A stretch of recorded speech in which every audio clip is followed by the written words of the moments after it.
Boy, shut up. Just close the door. It's not you. Hey. You like the new rooms? I want the top bun, not the bottom. All right? I call top bun. Okay, great. Good choice. Yeah, I don't Oh, want the girl. bottom. Too claustrophobic. Okay, let's talk a little bit about it and then I'll let you walk around, okay? Yeah. Right in here, guys. He's very sick. Oh, sick. Oh, no. Yeah, he's very contagious. Well, this part of the jail, this part is not for you. Let's start right there. This part is for the very, very bad people. This is for the criminals, the murderers. We're just going to talk a little bit about it. The people in this part of the jail are so bad that they don't even work on the chain gang because nobody wants to deal with them. These people are criminals, they're murderers. And they're going to spend the whole length of the sentence inside the cell right here. This cell was created for 4 people. That means they have 4 beds, 1 bucket, and 2 windows. And if you imagine 4 people in there, perfectly fine. But they don't have maximum occupancy. They're going to put 16, 18, 20 people, as many criminals as they have, they're going to push everybody in. Room arrangements going to be made by their own prisoners. And yes, 18 people in there, that doesn't look that comfy anymore. Just in case, we have a solution for everything. Just in case somebody gets sick, we're going to move it into that one.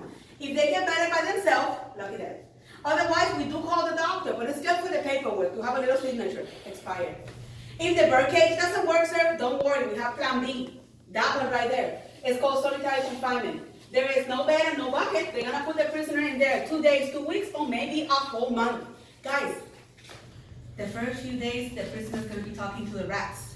But after a week, my lady, the rats are going to be talking back to the prisoner. And then no problem.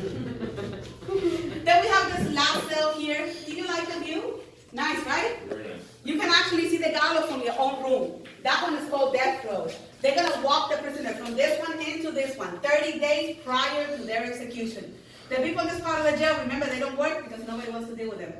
But the man inside that cell, sir, has one job and only one job. This is their job. They have to build their own gallows. Every morning, they're going to take the prisoner out. He's going to build a little bit. When they come back at night, they can actually appreciate their progress from their own rooms. And 30 days later, expired. You guys are party people. Party people don't do this. Party people work on the chain gang. Right behind you, sir. Shackles. And if you're married, you know what that is. Ball and chain. Ball and chain is just 5 pounds. Very, very light. So you guys are going to take it to the job site with you. The only problem, you're not going to walk to the job site. They're going to take you on the combi cart. And the combi cart is going to be pulled by mules or horses. So they don't want to add the extra weight of the ball and chain. They want to take as many prisoners as they can. When you get to the job site, you guys going to take this screw out right here. There's a little screw. Take it out. You put a funnel. You fill it up with sand and water. And then this is going to be around 50 to 60 pounds. And wherever you guys go, the ball and chain will follow. Very, very sad, guys.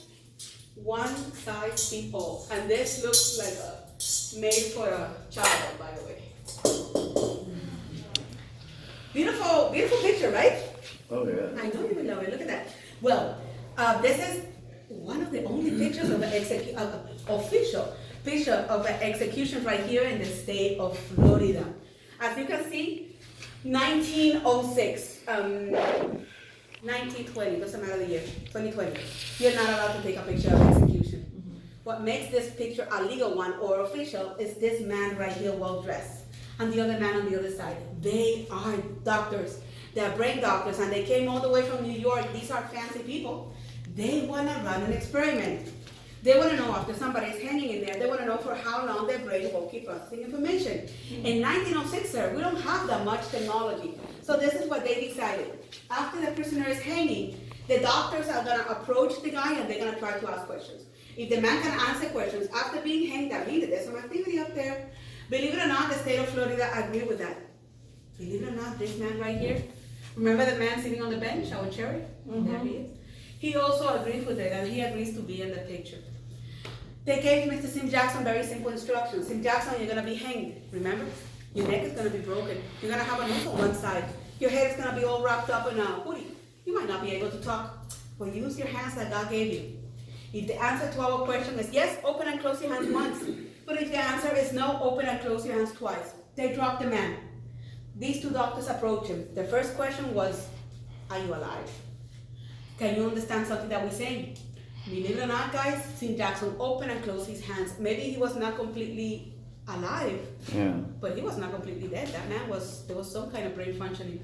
The second question was, are you in pain? Is that even questionable? Are you in pain? Like, no, I'm just hanging from here, don't mind me.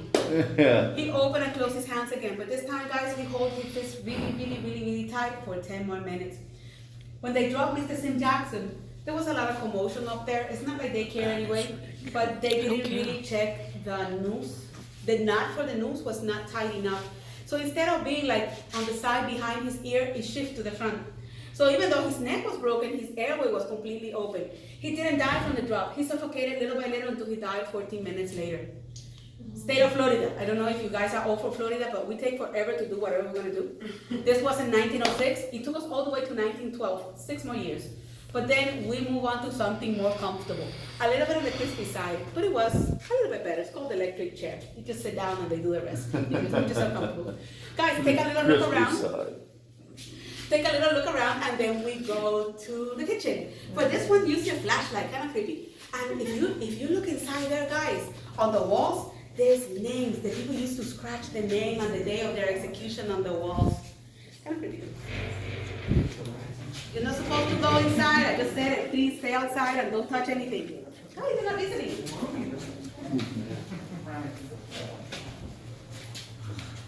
I gotta keep moving. My freaking back is killing me.